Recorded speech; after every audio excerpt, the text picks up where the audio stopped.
prise en flagrant délit. Elle résout un problème à 200 millions de dollars en quelques secondes, ce que le PDG a fait. Ensuite a choqué toute l'entreprise. Dehors, la ville endormie était ensevelie sous un lourd silence. Mais à l'intérieur du penthouse d'Ethel Cross, les lumières brillaient encore. Il était presque 2 heures du matin. Et le PDG de l'une des plus puissantes entreprises technologiques du pays arpentait son bureau. Rongé par la frustration, le lancement d'un projet phare d'une valeur de plus de 200 millions de dollars était au point mort. Depuis des semaines, le système ne cessait de dysfonctionner. Personne n'arrivait à comprendre pourquoi. Ses ingénieurs, ses consultants. Même les meilleurs indépendants qu'il avait pu recruter, aucun n'avait trouvé la solution. Le temps pressait et sa patience était à bout. Dans la cuisine silencieuse, Ethan alla se resservir un café. Mais au moment où il attrapait la cafetière, un faible cliquetis rythmé attira son attention. Il se figea. C'était le son de quelqu'un qui tapait au clavier. Il se tourna vers le couloir. Le son s'intensifiant à mesure qu'il approchait du bureau. Personne n'aurait dû s'y trouver. Surtout à cette heure, il poussa la porte et la vit. Lily, la nouvelle femme de ménage. Blonde, jeune, polie et discrète. Elle travaillait au penthouse depuis un peu moins de 2 semaines. Ethan avait à peine échangé quelques mots avec elle, mais la voilà assise à son bureau, tapant furieusement, les yeux rivés sur l'écran lumineux. « Mais qu'est-ce que vous faites ?» La voix d'Ethan déchira le silence. Tranchante et autoritaire, Lily sursauta, ses mains s'envolant du clavier. Elle ressemblait à une enfant prise sur le fait. « Je suis désolé. » balbutia-t-elle en reculant de la chaise. « Je voulais juste. Je ne voulais pas. » « Vous n'êtes pas censé toucher à ça, » dit Ethan en s'approchant du bureau. Son expression était indéchiffrable, mais sa voix avait une pointe d'agacement. « Je sais. Je suis vraiment désolé. » dit rapidement Lily. « J'ai juste vu quelque chose qui me semblait anormal. Je ne voulais pas m'initier. » Ethan se pencha sur l'écran, irrité, jusqu'à ce que ses yeux parcourent les lignes qu'elle avait modifiées. Alors il s'arrêta. La section sur laquelle elle travaillait tourmentait son équipe depuis des semaines. En quelques minutes, elle l'avait corrigée. Et ce n'était pas tout, la structure, ses modifications. C'était propre, élégant, impeccable. Ses doigts survolèrent le clavier. Il vérifia 1 fois, 2 fois, 3 fois. Elle avait raison. Son esprit s'emballa. « Comment saviez-vous ce que vous regardiez ? » « J'ai étudié l'informatique. » dit Lily d'une voix douce. « Il y a longtemps. J'ai dû abandonner. » Ethan la dévisagea. « Où ça demanda-t-il ? » « Au Unité. » répondit-elle. « Mais je n'ai pas eu mon diplôme. Ma mère est tombée malade. On a perdu notre maison. J'ai pris tous les boulots que j'ai pu trouver. » Il n'y avait aucune fierté dans sa voix, juste des faits. Ethan la regarda de nouveau. Vraiment, elle n'avait pas seulement résolu un problème. Elle avait vu ce que son équipe d'ingénieurs avait manqué pendant des semaines. Et elle l'avait fait sans rien demander en retour. Lily se tenait là, les mains jointes nerveusement. « Je ne voulais pas dépasser les bornes. Je vais partir maintenant. »« Si vous voulez. » Il ne répondit pas tout de suite. Il fixait toujours l'écran. « Vous avez réécrit toute cette fonction, » dit-il finalement. « Cette seule erreur nous coûtait une fortune. » Lily se sentit mal à l'aise. « Je n'ai changé que quelques petites choses. Je ne voulais toucher à rien d'important. » Ethan laissa échapper un souffle et se tourna lentement vers elle. « Vous venez de sauver un projet de plusieurs millions de dollars. » Ses yeux s'écarquillèrent. « Vraiment ?» Il hocha la tête, encore abasourdi. « Je suis désolé. » répéta-t-elle, la voix tremblante. Ethan secoua la tête, cette fois plus lentement. « Ne vous excusez pas. » Lily cligna des yeux. Ne sachant que dire, il s'éloigna du bureau, passant une main dans ses cheveux. La pièce était de nouveau silencieuse. Mais l'atmosphère avait changé. Elle était chargée d'électricité. Après une longue pause, il la regarda. « Vous n'êtes pas juste une femme de ménage, » dit-il doucement. Lily esquissa un faible sourire. « Non, » murmura-t-elle, « mais c'est tout ce que je suis en ce moment. » Ethan hocha lentement la tête. « Peut-être plus pour longtemps. » Sur ce, il se retourna et quitta la pièce. Son esprit bouillonnait de pensées. Mais une seule dominait toutes les autres, il venait d'assister à quelque chose d'extraordinaire.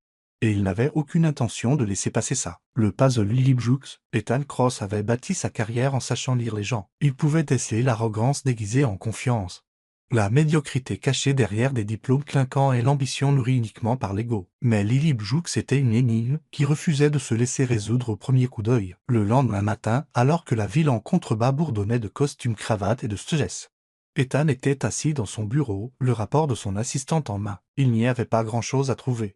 Pas de diplôme universitaire. Pas de certifications officielles, quelques emplois à court terme, serveuse, vendeuse, agent d'entretien, travaillant actuellement à temps partiel pour une agence de personnel de maison. Elle vivait dans un modeste appartement en périphérie de la ville, dans un quartier que la plupart des cadres évitaient. Mais un détail ressortait comme un signal d'alarme. Lily avait été inscrite au MIT en informatique. dans le top 10% de sa promotion. Puis, abandon. Aucune raison mentionnée. Cela expliquait tout, et rien à la fois. Plus tard dans la soirée, Ethan la trouva en train de nettoyer les escaliers en marbre devant son bureau. Elle travaillait avec concentration, ses gestes rapides mais précis. Comme si même la poussière ne méritait pas de rester là où elle ne devait pas être. « Depuis combien de temps faites-vous ça » demanda-t-il nonchalamment. Lily leva les yeux, surprise de le voir. « Le ménage ?»« Quelques années. » « Par intermittence. » Et avant ça, elle marqua une pause. Puis esquissa un petit sourire. « Les études, que s'est-il passé » demanda-t-il.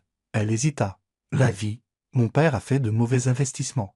Il a tout perdu. La santé de ma mère s'est dégradée, les factures se sont accumulées. J'ai abandonné pour aider. » Il hocha la tête. Le MIT cessa de ses yeux s'écarquillèrent. « Vous avez fait des recherches sur moi ?»« Je fais des recherches sur tous ceux qui touchent à mon code, dit-il. À moitié en plaisantant. Lydie eut un petit rire résigné. « Ça me semble être une autre vie. » Ethan étudia son visage. Elle n'était pas mère, juste fatiguée. Le genre de fatigue qui ne vient pas de passer la serpillière, mais de porter un fardeau trop lourd depuis trop longtemps. Cette nuit-là, après son départ, Ethan ouvrit un dossier d'une équipe d'analystes de niveau inférieur. Un de ceux qu'il savait qu'elle pourrait croiser en rangeant son bureau. À l'intérieur, il inséra un extrait de code délibérément défectueux. Pas trop complexe, mais assez délicat pour piéger quelqu'un sans un œil exercé. Le lendemain matin, le dossier était de retour à sa place, avec une note manuscrite soigneusement glissée à l'intérieur. Erreur de boucle de validation. Corrigé. J'espère que ça ne vous dérange pas. Pas de signature, juste une intelligence discrète. Elle l'avait résolu en moins de 10 minutes. Il ne dit pas un mot. Mais à partir de ce jour, il commença à tout remarquer. La façon dont elle réglait l'horloge de son grand-père quand elle avançait de 4 minutes sans qu'on le lui demande. La façon dont elle organisait les livres de sa bibliothèque par sujet, puis par auteur. La façon dont elle s'arrêtait un instant en passant devant la photo de sa défunte mère sur la console du couloir, essuyant doucement le cadre comme si c'était plus important que le verre lui-même. Elle était invisible pour la plupart des gens. Mais Ethan, lui, la voyait. Et il devenait de plus en plus difficile de détourner le regard, pas seulement parce qu'elle avait une intelligence rare, mais parce qu'elle n'agissait jamais comme si c'était le cas, dans un monde plein de gens qui exigeaient d'être vus. Lily cachait sa lumière sous des couches d'humilité et de survie. Il la surprit une fois, fredonnant doucement en pliant le linge, totalement inconsciente qu'il était là, à l'observer depuis près d'une minute. Il y avait quelque chose de déchirant et de serein en elle, comme quelqu'un qui avait fait la paix avec le fait que personne ne l'applaudirait jamais. Cette nuit-là, alors qu'il était assis seul dans son bureau, fixant le dernier rapport de plantage de l'équipe de développement, son esprit revint à la ligne qu'elle avait écrite quelques jours plus tôt. Pas seulement la correction, mais la confiance derrière. Elle avait vu ce que 10 ingénieurs seniors avaient manqué. Et pourtant, elle était là à récurer les éviers et à vider les poubelles. Ethan se renversa dans son fauteuil et murmura à voix haute « Vous n'êtes pas à votre place dans cet uniforme ». Mais il savait que ce ne serait pas Lily qui l'enlèverait. Si quelque chose devait changer, ce serait à lui de commencer. Le test final et la révélation. Ethan Cross n'était pas un homme qui croyait à la chance. Il croyait au système, à la structure, aux tests et aux données. Et en ce moment, la seule donnée qu'il ne pouvait pas entièrement expliquer était Lily. Alors il commença ses propres tests. Discrètement, subtilement. Il continua à glisser des énigmes codées et des pièges logiques dans les dossiers sur lesquels elle pourrait tomber pendant son travail, parfois laissés ouverts sur son écran, parfois à moitié enfouis sous une pile de documents sur son bureau. Il n'était pas facile.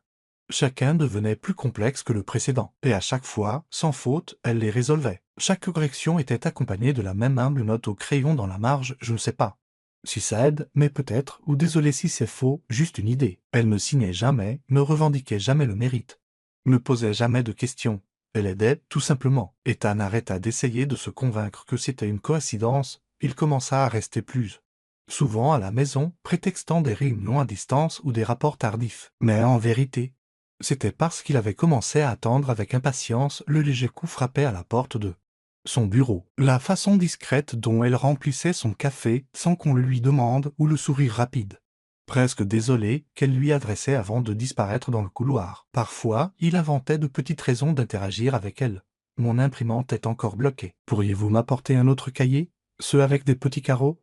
La machine à café fait des siennes. Elle ne se demandait jamais pourquoi un PDG milliardaire avait besoin d'autant d'aide pour des tâches aussi banales. Elle hochait simplement la tête, intervenait et, d'une manière ou d'une autre, faisait en sorte que tout fonctionne. Un soir, Ethan était à son bureau, examinant le rapport de diagnostic d'une équipe. Tout le système back-end était encore instable. Ses ingénieurs principaux blâmaient des modules corrompus. Mais personne n'arrivait à se mettre d'accord sur la source. Il entendit Lily entrer silencieusement derrière lui. Essuyant une table dans un coin, elle jeta un bref coup d'œil à son écran et s'arrêta. Ethan, faisant semblant de lire, ne dit rien. Puis, doucement. Elle parla. Je pense que ce n'est pas le code. Ethan leva les yeux. Pardon, elle s'approcha, presque hésitante. Le problème. Ce n'est probablement pas dans le code lui-même. C'est la façon dont les données sont acheminées. Quelque chose bloque le flux entre le module de sécurité et le cache de données. C'est comme un embouteillage causé par trop d'appels de vérification. Il la dévisagea. Cette hypothèse exacte avait été émise et rejetée dès la première semaine d'analyse. Toute son équipe d'ingénieurs était passée à d'autres théories. Mais Lily l'avait dit avec une sorte de certitude tranquille qui exigeait l'attention. Vous suggérez que le goulot d'étranglement se trouve dans la file d'attente des autorisations d'accès, demanda-t-il prudemment. Elle hocha la tête. Plus vous ajoutez de couches de chiffrement sans restructurer la priorité, plus les appels risquent de s'empiler et de dépasser le délai imparti. Le système commence à bloquer sa propre progression. Ethan se tourna complètement vers elle. Comment savez-vous ça? Lily rougit. J'ai construit un système comme ça une fois. À l'école. Il se bloquait sous la charge. Il m'a fallu une semaine pour réaliser que je vérifiais tout 2 fois. Il ne dit rien pendant un moment. Puis il se retourna vers son écran. Ouvrit la matrice de diagnostic et commença à scanner les flux d'entrée. Effectivement, le décalage correspondait presque parfaitement aux intervalles de ping de sécurité. Sa mâchoire se crispa. 3 semaines? Toute mon équipe a suivi une fausse piste pendant 3 semaines. Lily recula. Comme si elle craignait d'avoir dépassé les bornes. Je suis désolé, je n'aurais rien dû dire. Non. Coupa-t-il en se levant lentement. Ne vous excusez pas. Vous aviez raison. Elle baissa les yeux, se mordant la lèvre. Ethan expira. Vous venez de faire en 30 secondes ce qu'1 million de dollars de salaire monte. Pas pu faire, Lily secoua la tête. J'ai juste eu le schéma. Vous avez vu ce que personne d'autre ne pouvait voir, répondit-il. Sa voix plus calme maintenant. Et, vous l'avez dit à voix haute, ça compte. Leurs regards se croisèrent dans la pénombre de la pièce, à cet instant. Ethan réalisa quelque chose. Il l'avait sous-estimée, non pas parce qu'elle était invisible, mais parce qu'il n'avait jamais pensé à la voir vraiment. Et maintenant, il ne pouvait plus détourner le regard. L'offre. Ethan attendit la fin de la semaine. Lily venait de finir de passer l'aspirateur dans le couloir devant son bureau quand il apparut sur le seuil, tenant 2 tasses de café. Vous avez un moment? Demanda-t-il. Elle parut surprise, mais hocha la tête. Bien sûr. Il la fit entrer dans la pièce et lui montra la chaise en face de son bureau. Elle hésita, visiblement mal à l'aise de s'asseoir dans un espace qui, jusqu'à présent, n'avait appartenu qu'au silence et à la distance. Je voulais vous demander quelque chose, dit-il en s'asseyant. Quelque chose d'important. Lily s'agita sur son siège. Sa posture prudente. D'accord, j'aimerais que vous envisagiez de travailler avec moi, pas comme femme de ménage, comme assistante technique, temporaire, horaire flexible, juste pour m'aider à résoudre des problèmes que vous comprenez déjà mieux que la plupart de mes ingénieurs. Elle le fixa, stupéfaite. Vous voulez que je travaille pour vous? Vous le faites déjà, dit Ethan avec un léger sourire, simplement sans le titre, ni le salaire. Lily baissa les yeux. Monsieur Cross. Je suis flatté, mais je ne peux pas. Je ne suis pas qualifié. Je n'ai même pas fini mes études. Je suis juste. Arrêtez, l'interrompit-il, d'un ton plus ferme. Ne laissez pas cet uniforme vous définir. Elle cligna des yeux. Prise au dépourvu, vous avez résolu des erreurs critiques. Vous avez vu des schémas que personne d'autre n'a vus, et vous n'avez jamais demandé à en être crédité. Ce n'est pas seulement de l'intelligence, c'est de l'intégrité. C'est rare. Les lèvres de Lily s'entr'ouvrirent, mais aucun mot ne sortit. Elle fixa ses mains, étroitement jointes sur ses genoux. Je ne vous mettrai pas la pression, ajouta doucement Ethan. Mais si jamais vous changez d'avis, l'offre tient toujours. Elle hocha la tête une fois, de manière presque imperceptible. Cette nuit-là, il laissa un dossier sur son bureau avec les notes d'un test d'état défaillant. C'était intentionnel. Placé là où seul Lily le remarquerait.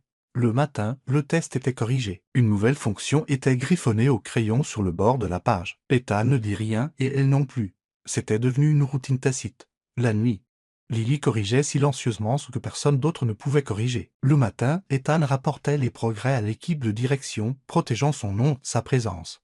Son génie, non par honte, mais par protection. Elle n'était pas prête. Mais il était prêt à attendre. Un matin, Lily entra dans le bureau pour trouver la pièce vide. Mais sur le bureau se trouvait un petit plateau, un sandwich des fruits, un verre de jus. Rien d'extravagant, juste une attention. À côté, une note manuscrite. Ne sautez pas le petit déjeuner. simplement parce que vous pensez toujours aux autres. Elle s'ouvrit un vrai sourire et pour la première fois depuis longtemps. Ses mains tremblèrent, pas de fatigue, mais de quelque chose de plus chaleureux, de la gratitude, et la plus faible lueur d'espoir. Elle mangea en silence, cette nuit-là. Elle laissa un post-it sur le bord de l'ordinateur portable. Merci, c'était parfait. Ethan le trouva des heures plus tard. Et quelque chose en lui changea. Pas à cause de ce qu'elle avait écrit, mais parce qu'elle avait enfin répondu. La STANING ovation. La tension dans la salle de conseil était palpable, presque électrique. Ethan se tenait à la tête de la longue table étincelante, flanqué de chefs de département et d'ingénieurs seniors, tous plus impatients les uns que les autres. Le dernier projet, celui qui avait englouti des millions, était de nouveau sur les rails, stable, fonctionnel, des semaines en avance sur le nouveau délai, et personne ne pouvait expliquer comment. Ils avaient examiné les journaux de mise à jour, Ethan avait livré les corrections lui-même. Mais la logique, l'élégance de la solution ne correspondait pas aux mains qu'il avait tapées. Ethan, dit un membre du conseil, les bras croisés. Nous apprécions votre leadership. Mais quelqu'un a écrit ces lignes de code. Nous aimerions rencontrer cet atout anonyme que vous ne cessiez de mentionner. Des murmures d'approbation suivirent. Je ne suis pas à l'aise à l'idée d'exposer quelqu'un qui préfère rester discret, dit Ethan d'un ton égal. Concentrons-nous sur le succès. Cette entreprise ne fonctionne pas avec des fantômes. Intervint un autre. Nous méritons de rencontrer la personne qui la sauvait. La mâchoire d'Ethan se crispa. Il s'était promis et avait promis à Lily que son identité resterait protégée, qu'il ne l'exposerait pas avant qu'elle ne soit prête. Mais il ne s'agissait plus seulement de secret. Il s'agissait d'honneur, de rendre à César ce qui lui revenait. Après une longue pause, il hocha finalement la tête. Je vais arranger ça. Le lendemain matin, Lily arriva au siège social dans son uniforme habituel, pantalon noir, chemisier simple, cheveux soigneusement tirés en arrière. Ethan lui avait demandé de venir tôt, juste pour ranger le rez-de-chaussée. Elle n'avait aucune idée de ce qui l'attendait. La salle de conférence bourdonnait d'anticipation. Les cadres et le personnel senior étaient réunis, en tenue de soirée. Les lumières s'atténuèrent alors qu'Ethan montait sur scène. Avant de commencer le briefing trimestriel d'au jour, dit-il, j'aimerais partager une histoire, pas sur des chiffres ou des projections, mais sur une personne. Le silence se fit dans la salle. Il y a quelques mois, cette entreprise a été confrontée à la plus grande menace pour son avenir depuis sa création. Une défaillance du système central nous saignait à blanc. Des solutions ont été tentées. Des millions ont été dépensés. Rien n'a fonctionné. Il marqua une pause, ses yeux balayant la foule. Et puis, de nulle part, un miracle s'est produit, une correction. Une solution sans faille. Pas de nos laboratoires, pas de nos ingénieurs. Il fit un geste vers le fond de la salle. Lily se tenait là, tenant un chiffon et un seau. Figé. Voudriez-vous me rejoindre, Lily? Elle cligna des yeux, stupéfaite. Quelques têtes se tournèrent, certains chuchotèrent, lentement.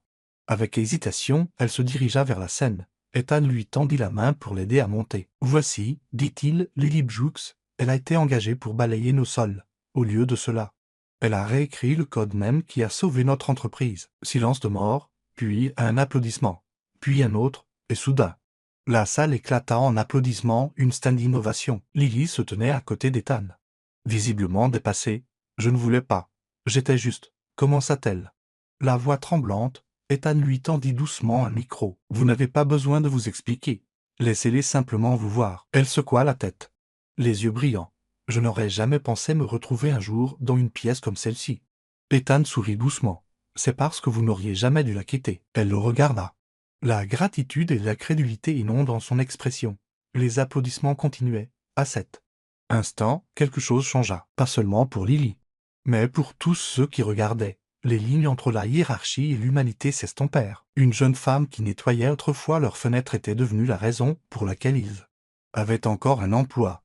Et l'homme qui l'avait mis en avant, il n'était plus seulement le PDG, il était quelque chose de plus. Un nouveau départ. Une semaine s'était écoulée depuis le jour où le nom de Lily avait résonné dans la salle de conférence comme un coup de tonnerre. Depuis, les journalistes avaient appelé.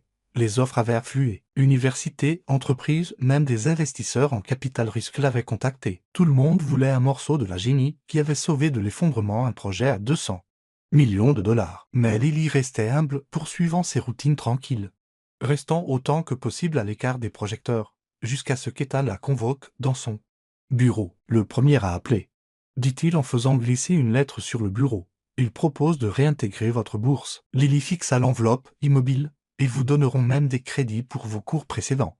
Ajouta-t-il, vous pourriez finir votre diplôme en moins de 2 ans. Elle sourit faiblement. Mais l'hésitation dans ses yeux fut immédiate. « Je ne peux pas y retourner, dit-elle doucement. « Pourquoi pas ma mère, répondit-elle. Elle est stable maintenant. Mais pas bien.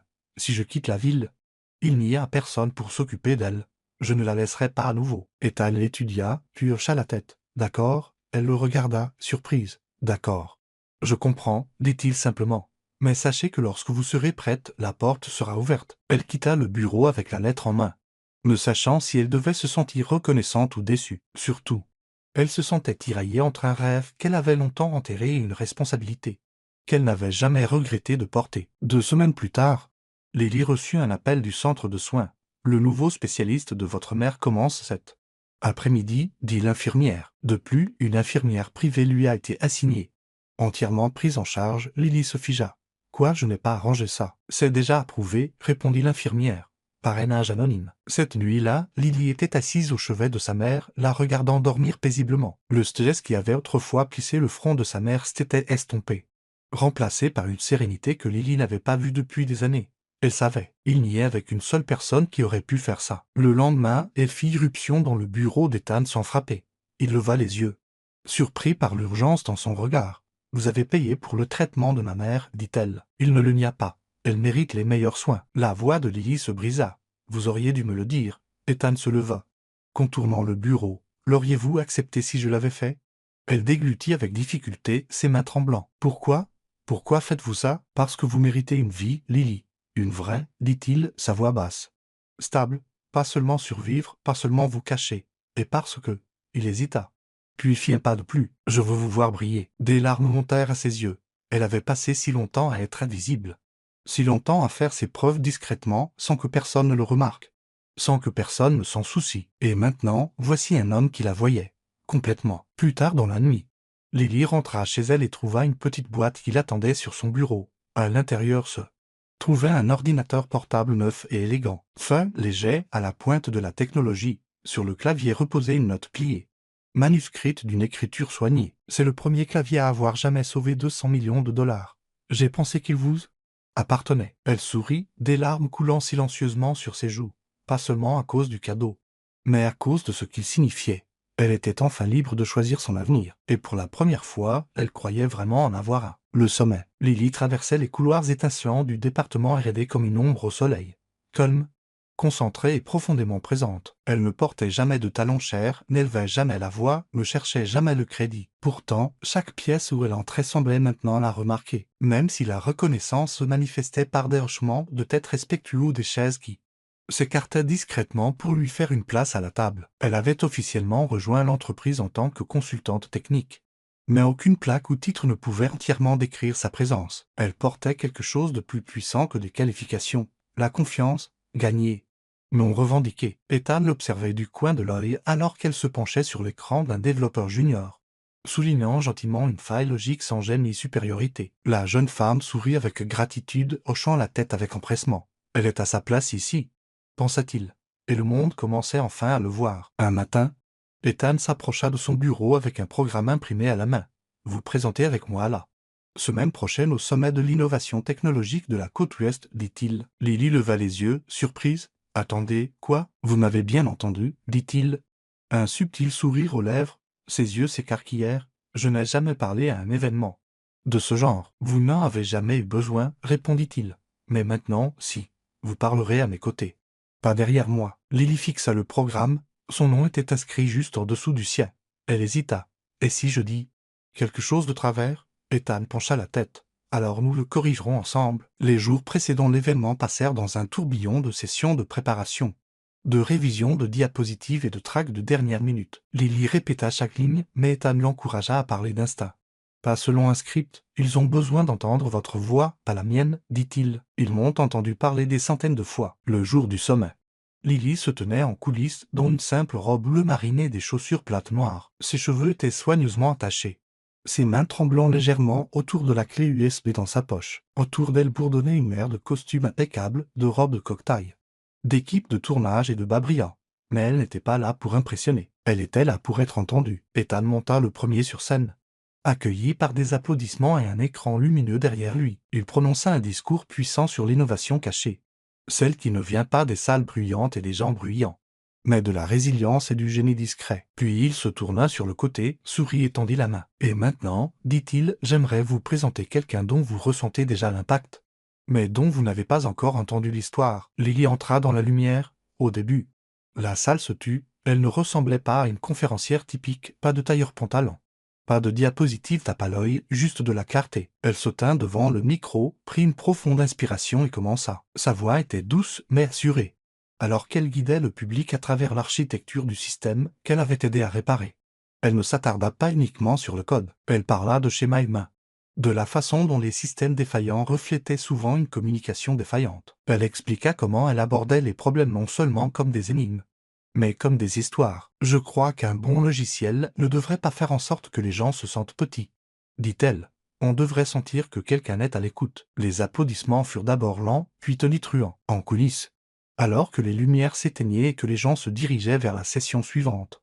Ethan la rejoignit. Elle avait l'air hébétée, ne sachant si elle devait rire ou pleurer. « Tu l'as fait, dit-il simplement. »« Je pensais que j'allais m'évanouir, répondit-elle, mais tu ne l'as pas fait. » Sourit-il en lui prenant la main. Il baissa les yeux sur leurs doigts entrelacés. « Personne ne sait, dit-il doucement, que la femme dans cette simple robe a un jour nettoyé le sol de cette même pièce. » Elle le fixa. « Et pourtant, continua-t-il, te voilà en train de réécrire ce que signifie avoir sa place. » La gorge de Lily se noua. « Merci de ne pas m'avoir laissé invisible. » Ethan se pencha, la voix basse. « Je n'aurais pas pu. Tu étais la seule que je voyais. » Dans un bâtiment rempli de visionnaires, de lumière, de sons et d'applaudissements tonitruants. Pour Ethan Cross, il niait avec elle. Le gala et la demande en mariage, l'auditorium s'étillait sous un dais de lumière dorée et argentée, jetant une lueur chaleureuse sur la mer d'invités élégamment vêtus. Réunis pour le prestigieux gala des innovateurs du futur, c'était le genre de soirée où l'histoire semblait proche, gravée dans l'air, attendant le bon moment pour s'écrire. La scène brillait de marbre poli, et les écrans derrière elle faisaient défiler les noms des nominés, chacun plus brillant, plus célèbre, plus décoré que le précédent, mais niché discrètement au dernier rang, presque invisible dans cette grandeur, se trouvait Lily Bjoux. Elle portait une robe bleu nuit, simple, intemporelle. Ses cheveux blonds étaient relevés en un chignon souple, révélant un visage à la fois nerveux et lumineux. Elle ressemblait moins à une icône de l'industrie qu'à quelqu'un qui s'était trompé de salle. Mais Ethan, assis à côté d'elle, savait qu'il n'en était rien. Il n'avait jamais été aussi certain qu'elle avait sa place partout où elle choisissait d'être. Elle n'avait pas préparé de discours. Elle ne s'attendait même pas à ce que son nom soit mentionné. Pour elle, la nomination seule était un miracle qu'elle chérirait et laisserait passer sans attente. Et puis le présentateur ouvrit la dernière enveloppe de la soirée, le prix de la jeune innovatrice la plus influente de l'année et décerna. Un sourire en suspens, Lily Bjoux. La salle se tut un instant, comme si l'air lui-même était stupéfait. Lily resta figée, le souffle coupé. Elle ne bougea pas jusqu'à ce qu'Ethan se penche et lui presse doucement la main. « Vas-y, murmura-t-il, la voix basse et assurée. Ce moment est à toi. » Elle se leva lentement, ses genoux tremblants sous le tissu doux de sa robe, alors que le public éclatait en applaudissements. Elle descendit la longue allée recouverte de moquettes, chaque pas résonnant des souvenirs, de sol autrefois lavé et de code autrefois écrit en secret. Quand elle atteignit la scène, l'animateur recula respectueusement, et elle se tint au pupitre avec un air oscillant entre l'admiration et la crédulité. Les lumières frappèrent son visage, mais elle ne plissa pas les yeux, elle se stabilisa. Et puis elle parla. « Je n'aurais jamais pensé être ici, » commença Lily. Sa voix était fragile, mais inébranlable. « Pendant des années, je me suis caché derrière des manches à balai, derrière des excuses, derrière l'apport. Je croyais que le génie avait besoin d'un titre ou d'un diplôme pour être vu. » Elle fit une pause, cherchant dans la salle, comme si elle s'adressait à la version d'elle-même qui travaillait autrefois dans l'ombre. « Mais parfois, continua-t-elle, le génie, c'est rester éveillé tard pour résoudre un problème que personne vous a demandé de résoudre. Parfois, c'est faire ce qui est juste, même quand personne ne regarde. Parfois, c'est juste avoir le courage d'essayer une fois de plus. » Un calme s'installa dans la salle, puis vint une vague d'applaudissements doux et sincères. Elle ravala ses larmes. « Mais je n'ai pas fait ça seule, ajouta-t-elle. Quelqu'un m'a vu avant que je ne me voie moi-même. Quelqu'un a cru que j'avais ma place dans la lumière, même quand je n'étais pas prête à y entrer. » Elle jeta un coup d'œil vers Ethan dans le public et, une seconde, son cœur s'arrêta. Parce qu'il n'était plus dans le public. Il montait sur scène. Vêtu d'un smoking noir classique, Ethan Cross se déplaçait avec une confiance tranquille. Une main derrière le dos, l'autre glissant nonchalamment dans sa poche. Lily cligna des yeux, confuse. « Ethan, dit-elle doucement. Il se tenait à côté d'elle maintenant, souriant. « Tu as sauvé nos systèmes, dit-il. Tu as sauvé cette entreprise. Tu as sauvé des emplois, des avenirs et tout un héritage. Puis, doucement, sa voix changea. Mais plus que ça, tu m'as sauvé moi. Il retira sa main de derrière son dos, révélant une petite boîte en velours. Tu n'as pas seulement réparé du code défectueux, dit-il en l'ouvrant lentement. Le doux éclat d'un diamant captant la lumière de la scène. Tu as réparé quelque chose en moi que je ne savais pas être cassé. Un silence total tomba sur la salle. Lily, dit Ethan, sa voix stable et pleine d'une émotion tranquille. Veux-tu m'épouser? Lily halta. Ses mains volèrent à sa bouche. Des larmes jaillissant de ses yeux alors que le monde s'estompait autour d'elle. Elle ne put que hocher la tête encore et encore avant de murmurer enfin le mot « oui ». Le public se leva dans un tonnerre d'applaudissements alors qu'Ethan glissait la bague à son doigt. Tremblant, elle se jeta dans ses bras, riant et pleurant à la fois. À cet instant, sous les lumières, les caméras et l'écho de la célébration, il n'y avait ni entreprise, ni foule, juste la jeune femme qui balayait autrefois les sols et l'homme qu'il avait toujours vu briller. Le lendemain matin, les gros titres s'enflammèrent, du code à l'engagement, la femme de ménage qui a sauvé une entreprise et conquis le cœur de son PDG. Quand l'amour et la logique se rencontrent, une histoire de génie, d'humilité et d'un oui inoubliable. Et pour la première fois, le monde vit Lily et Ethan non seulement comme des innovateurs, mais comme un rappel que le vrai génie commence par la grâce, et que parfois les plus belles histoires d'amour ne commencent pas par le pouvoir, mais par le simple fait d'être vu. Merci d'avoir suivi ce voyage inoubliable, du génie silencieux au feu des projecteurs, de la résilience tranquille à un amour qui a tout changé. L'histoire de Lily nous rappelle que les plus grands esprits ne se trouvent pas toujours dans les salles de conseil, mais dans les coulisses, et que l'amour, quand il est vrai, voit au-delà des uniformes, des titres et des attentes. Si cette histoire a touché votre cœur, n'oubliez pas d'aimer, de partager et de vous abonner à Histoire qui touche l'âme, où nous vous apportons des récits émouvants qui inspirent, guérissent et vous rappellent le pouvoir tranquille de la gentillesse et du courage. À la prochaine fois, continuez de croire, car même la plus petite voix peut réécrire le plus grand destin.